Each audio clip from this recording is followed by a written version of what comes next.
Supantha Mukherjee, European technology and telecoms correspondent at Reuters. Based in Stockholm, many of you will recognize him as one of the most prominent reporters in this ecosystem. In particular, his editorial focuses include big tech, policy, startups, and 5G. Thank you very much. Thank you. Next up, and you've got to get in the order that I introduced you, I realize. Next up, we have Anna Heim, a freelance journalist, particularly writing for TechCrunch at the moment. TechCrunch, as many in this room will know, is the king and queen maker within the startup industry. Anna's reporting focuses a lot on SaaS, AI, quantum. She also writes for Fortune magazine, and she's a former LATAM and media editor for the Next Web. Thank you, Anna, for joining. And lastly, you'll recognize the next man because he was just on stage 30 seconds ago, hogging the limelight, Chris Stokel-Walker. Chris is a freelance reporter for Wired, The Economist, The New Scientist. If, like me, you have BBC television up in your office, you'll recognize his face because he's constantly on screen reporting on the big tech stories of the day. He's published 4 books, including one about TikTok.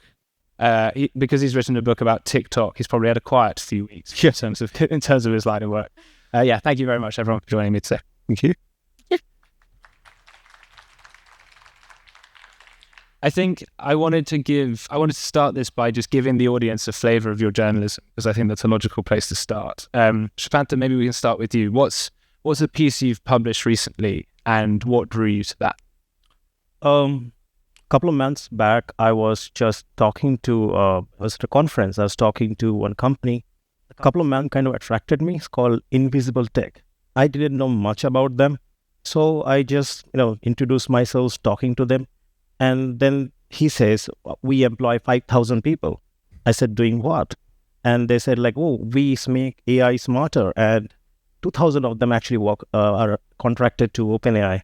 So I dug deeper, spoke to Scale, Cohere, and a dozen other companies, and really found out a market where a lot of these guys actually work nuclear physicist, dean of a hospital, where they do work part-time, and a couple of men train the AI models to be so much smarter.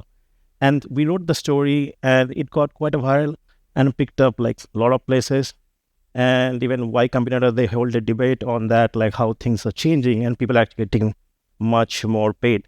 So I like to find interesting ideas. A couple of make it simpler so anybody can read.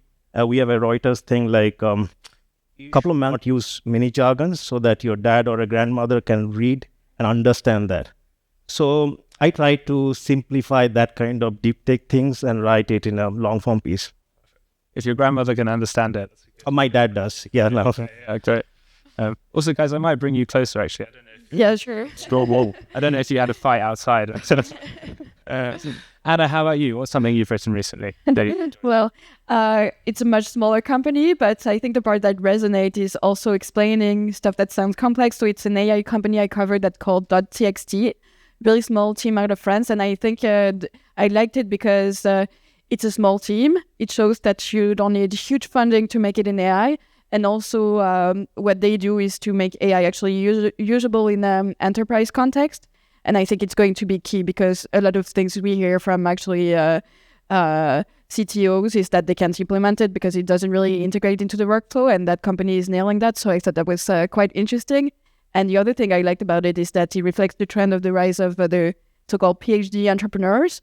So it's really a different kind of entrepreneurs. For me, it's more fun, frankly, to interact with them because there's less ego, and we actually had a pretty deep conversation on also linguistics and how it connects to AI. So for me, it was connecting also other parts of my career, and I thought it was really interesting. And Chris, what about you? Gosh, which one should I pick? I probably one that's really might be useful is I wrote a story for Inc. that was published 2 or 3 days ago, which was tackling a kind of thorny issue that, given, as we talked about with Staffan just before, DeepSeek might have actually got rid of the problem somewhat, is kind of how do you make data centers a little bit more economically and environmentally friendly? And it was looking at a couple of university startups that had spun out and basically were, rather than this pie in the sky idea that we're going to build small nuclear reactors, which, frankly, pigs might also fly sooner than that, I think. How do we actually tweak things at a very small scale, including kind of changing the materials that we use for this stuff? So they develop novel materials that might be useful for this. And that kind of, I suppose, embodies a lot of the reporting that I do, which is not necessarily about companies themselves or their funding rounds, but is more about how those companies slot into those bigger issues that, you know, are affecting the planet and affecting the people on it. And, you know, talking to them through that lens rather than what's your latest round and why does it make you so brilliant? It seems as though there's a pattern across that, which is reporting on things that might surprise a reader. That's potentially one like trend. I think there will almost certainly be people in this audience who are here because they would like a feature, maybe from you, Anna, in TechCrunch, or quoted in Reuters, or in, you know, an Inc. long read. I think what is newsworthy? How would you try to like define what you look for in a story? Obviously, that's a very difficult question, but is it about big numbers, as Chris, you mentioned, from a financial perspective? Is it about gossip? What are you typically looking for when you choose to report on something? Anna, maybe we'll start with Oh gosh, starting with me, I think it's the toughest question probably for TechCrunch, because the answer would be it has to be interesting. And of course, it's hard to define because could be a big number, but mostly there are so many startups, we can't cover them all. So it has to be meaningful in the sense that doesn't mean that the startup, I mean, we're not investors. We're not taking bet that the startup is going to work out, because I've been in this long enough to know that I don't know. But it has to be meaningful in terms of its industry and what it's doing. So another thing we look for is also the story. We're not just talking about facts, we're telling a story. So it's another thing that founders need to keep in mind. They need to tell me why they're doing this. Right. Either of you, I don't know if you want to comment on so I can talk about this from kind of both the journalist point of view and also as a journalism teacher. And I think that might actually be useful. So I teach at a university as well, teaching university students about how to do journalism. And it's oddly academic. And actually journalists are really bad. Like, as Anna's described, the perfect example of what journalists say, which is it has to be interesting. And you kind of go, well, what does that mean? And we can't really always put it into words. If you want to kind of get a sense of what might work, there are actually bits of academic reading that you can look at. There's a couple of academics called Harkup and O'Neill who put together a list of what's called news values, which are really useful for those who are kind of, you know, academically minded. I know we have, you know, universities around here that will have lots of us coming here. Dig it out. It kind of talks about things like proximity, prominence, celebrity, big numbers, something unusual, something surprising. There are kind of like 20 of these. And it's something that we journalists aren't always brilliant at, but actually we can sort of lean on academics to help us kind of think about this sort of thing, simply because we think of it as innate. We kind of know a story when we see it, and that doesn't always align with what you might think of as a story. But generally, it's, if you can answer the question of why does this matter to a random person, you know, why does this matter to Supantha's dad, basically? What will they care about in this way, rather than just within your kind of tight-knit community? And that's often the difficult thing, is getting out of that community and kind of explaining why this matters, the who cares in this world. I'm delighted your father is becoming such a presence. Oh, yeah. That's great. What about you, Supantha? Because I guess for Reuters, there's probably a stricter definition because it's a more of a news-based wire. So we define it by two different categories. One is like the spot news, where somebody X raises like this much million for a funding round, where we have severe restrictions. So we normally get in at late stage, a company raising a few $100 million at like say 5 billion, will write those spot news. But where we get a leeway is like to writing about a company which might be smaller but doing interesting stuff. For example, we wrote about a story which is like raising like $20 million, but which doing interesting thing is called, and that company went on to be valued at $8 billion in the next 1 year. So it's about spotting interesting things early, and then we can focus. But then the monetary thing becomes immaterial.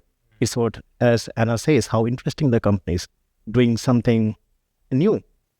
So a few weeks ago, you confessed to me that you had 9,000 unread emails in your inbox. I don't know if it's gone up or down since we I actually went back and checked the numbers and this thing. My condolences.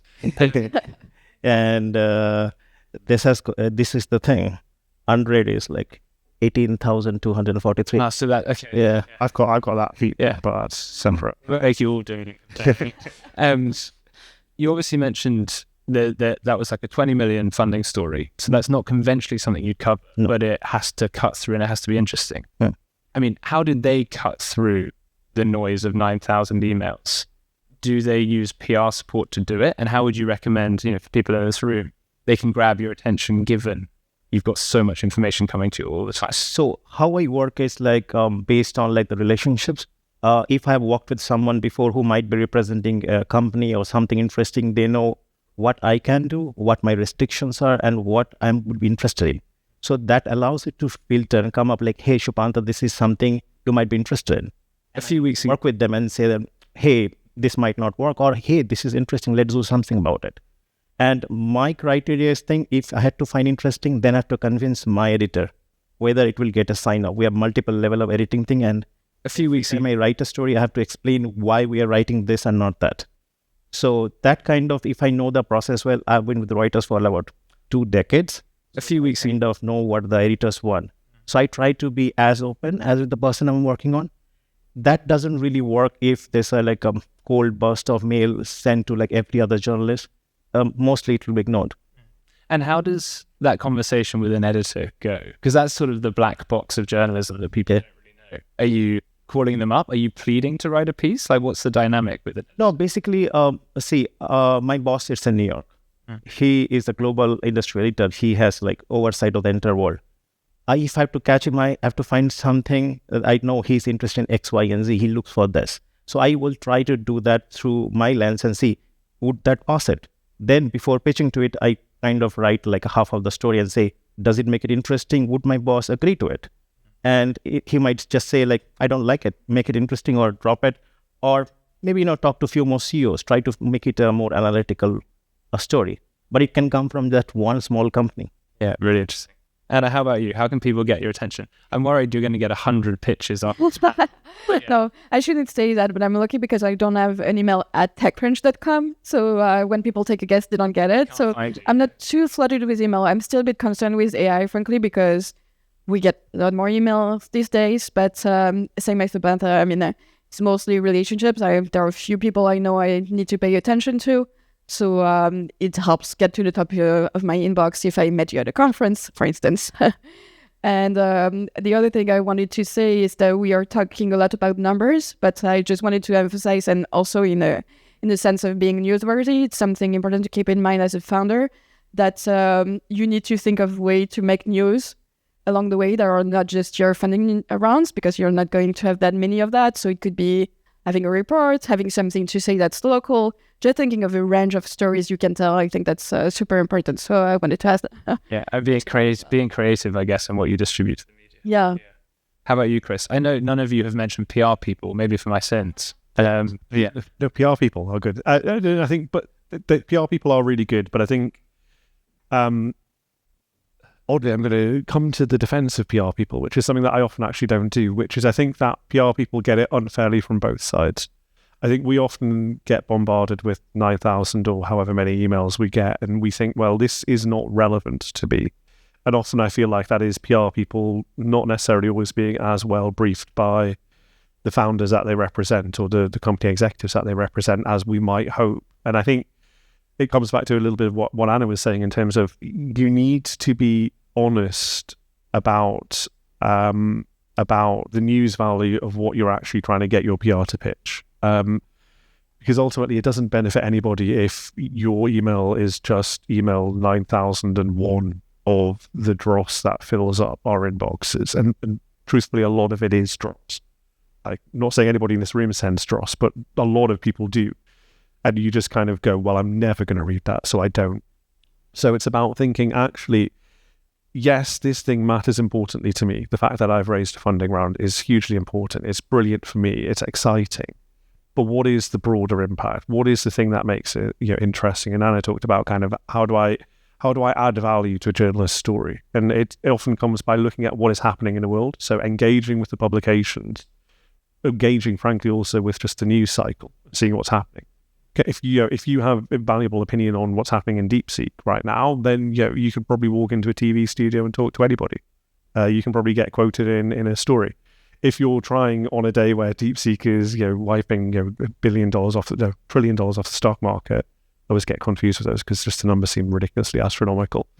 You're trying to pitch us on like your latest garden tech story. Do not care on that day, right? And so it's about picking your battles and picking when you do it, but also about helping your PR by being, I guess, realistic about what you expect to happen. If you've got a relatively small funding round, sorry, I know that matters enormously to you. We don't care. 100 different companies have that happen every single month. Like, it's great that you're doing it, but it's not a story. A story is, how does this feed into the broader sort of narratives that are happening both within the industry, within the world, and within your sector?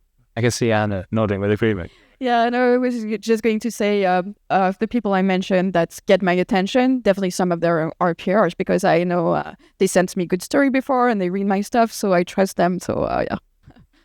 I completely agree with her. Like some of the PR people or comms people I talk to, they are so knowledgeable. I sometimes would prefer to talk to them rather than the CEO, because they wouldn't have a lot more experience. They know what journalists want and they have deep knowledge. Even like complex stuff about, say, with DeepSeek, I called up a person I know who knew more than actually a scientist. Yeah. So the message is to employ good PR people from this panel, just so you know. I warned you all that we would talk about Donald Trump, not from a political sense. I can feel the air sucked up. But just bear with me on this. But I think a narrative that came out of the last election was that the Trump campaign strategy was all about things like the Joe Rogan experience and independent journalism, a lot on X and Twitter. And the traditional news media was very pro-Democrat. And you saw that schism. And people, rightly or wrongly, are saying it was a moment for the media where independent journalism trumped legacy media, to use a Trumpian term. Do you see that as a direction of travel in your industry? Anna, maybe we can start with you. Do you think we're going to see more journalists moving to that like independent Substack and newsletter model and that sort of thing? I think so, yes. But I think I would probably draw the line at, it's still journalism. So I don't think it makes it necessarily different in the sense that you still have the same ambition of objectivity and so on. I don't think it's necessarily a risk in itself. It's just a different business, and maybe people are also discovering it while doing it that you need a wall between selling, the revenue side, and the editorial side. So I see some friends with YouTube channels, for instance, realizing that, because otherwise you lose trust, and I think the currency here is trust. And do you feel a like revenue pressure attached to your journalism? As you sort of mentioned, because they are quite distinct, but are you checking, how much engagement you're getting and therefore how much traffic you're driving to a website? Is that part of the remit? Not from purely revenue perspective, but I see that definitely in people who went independent and have their own Substack. So yeah, it's happening for sure. What do you think, Chris? I guess on the revenue and the traffic thing, I don't get explicit numbers or anything like that, but I have had conversations with editors where I pitch a story on a particular subject and they go, we tried that like a month ago, didn't really work, and so they're less inclined to tell it again unless it is an incredible story. So there are kind of like informal commercial pressures that are happening, and we would be churlish to sit here and not acknowledge that the media is really struggling at the minute. And we were discussing a little bit before we came into the room about the kind of rise of independent journalists doing their own stuff. You have to have a big kind of standing already within the industry to do that. Like, I was considered relatively well sort of steeped in the online video sector, YouTube and TikTok, in the kind of late 2010s. And I tried setting up like a little newsletter of my own. I think I got 9 subscribers. So like, the actual, you have to be kind of like on a stratospheric level of a kind of huge, well-known base in journalism in order to be able to do that. In its place, I guess we're seeing a lot of kind of content marketing masquerading as journalism, which, I think canny readers see through. I think there is a little bit of a difference between kind of not an antagonistic relationship between an editorially independent journalist and a interviewee, but there is a sense of you are willing to ask slightly tougher questions. And maybe not dark the subjects that actually the reader does want to know about. We work with a lot of Swedish tech companies, and Swedish journalists will often let a client approve a full article before it's published. And then when we bring that CEO to talk to the Daily Mail in London, you don't get quite the same treatment. And I think antagonism is an interesting word, right? You want that friction. It's healthy for a society to have that friction with the press. And just on that, because that is a really important one, I often find this when I interview, forgive me, I'm the Brit here, so I'm going to say continental European founders and others, which is always a horrible Brexit phrase, which I hate. I did not vote for Brexit. No, to talk about Brexit, honestly. Like, when we came into Amsterdam, we came via Amsterdam and we had to stand in the queue. My partner's Austrian and we had to stand in the UK passport queue because of me. So thanks very much, Nigel Rod. There are very different rules of the road, and I'll be completely honest, I do personally become a little bit antagonistic if I get asked after an interview for quote approval or to read through a story, because that's the sort of thing that you should say in advance if you want to try and ask it, in which case I will still say no, but I will say no much more politely than I will afterwards, when I will just go, I probably shouldn't swear on the stage, but yeah, it is difficult. And again, that comes down, I think, to PR is helping manage that expectation. But there should be a little bit of antagonism. It's worth pointing out, we all know that we're all doing jobs here. It's never personal. And I think some people often conflate it with being kind of a personal attack when a journalist asks them a really tough question.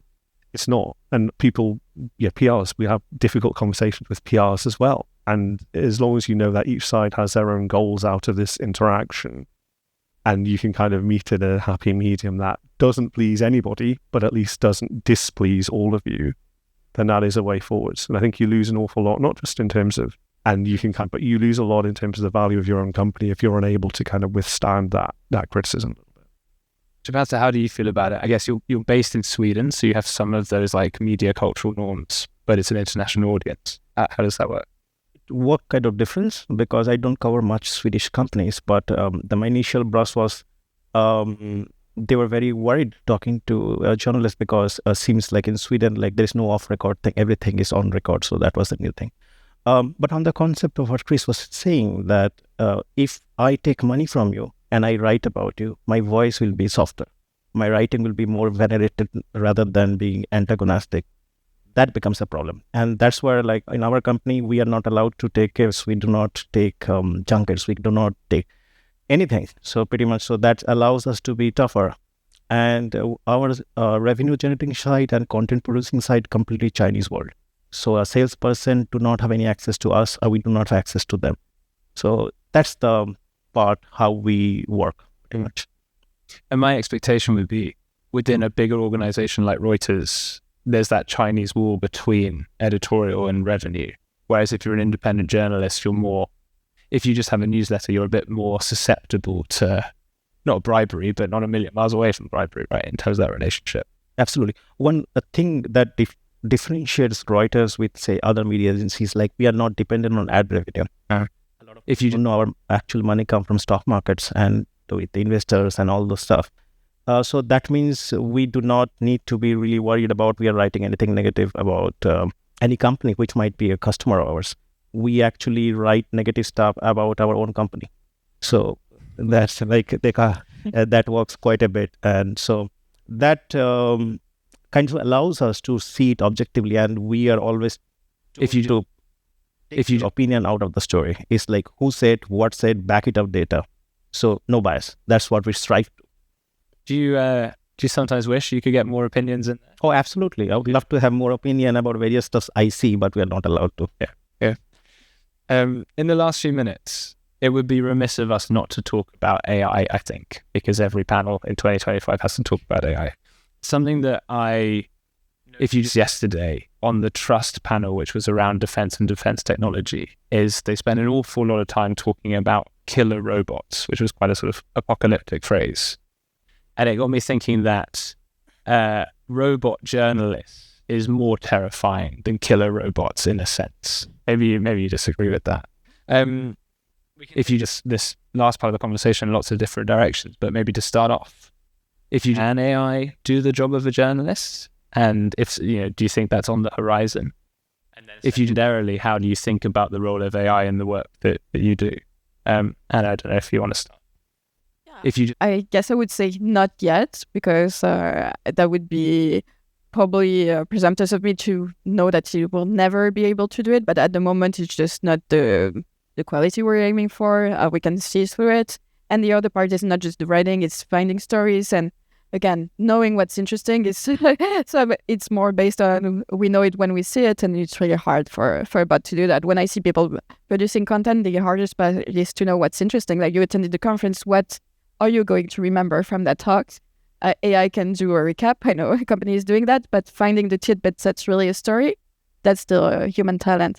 Yeah, and Chris, you mentioned that research, and I can't quite remember what you said, but it was about adjectives like prominent, proximity to the news cycle makes a story interesting. That's a very hard thing for an AI to grasp because it's a tacit piece of knowledge. But yeah, what do you think about Yeah, it can't do it. And I would argue maybe it never will for a couple of reasons. So if we take just the pure practical process of journalism, we come up with an idea, we kind of think, oh, this is interesting. We then pitch it to an editor. We then go out and we report it. And that's actually, I think, where AI will fall down in terms of reporting, because often the reporting process involves interviewing someone and talking to someone and actually interacting. And it can do human-like, but it can't do human. It cannot necessarily ask that probing question that will get you the most evocative quote that you need for your story that makes it in a way that others don't. In terms of kind of like pragmatically, it doesn't do it. I have, as I said, I teach at a journalism school in the UK. I've had students try and pass off AI-produced journalism as their own, and there's an immediate bullshit sensor that you see where it goes, no.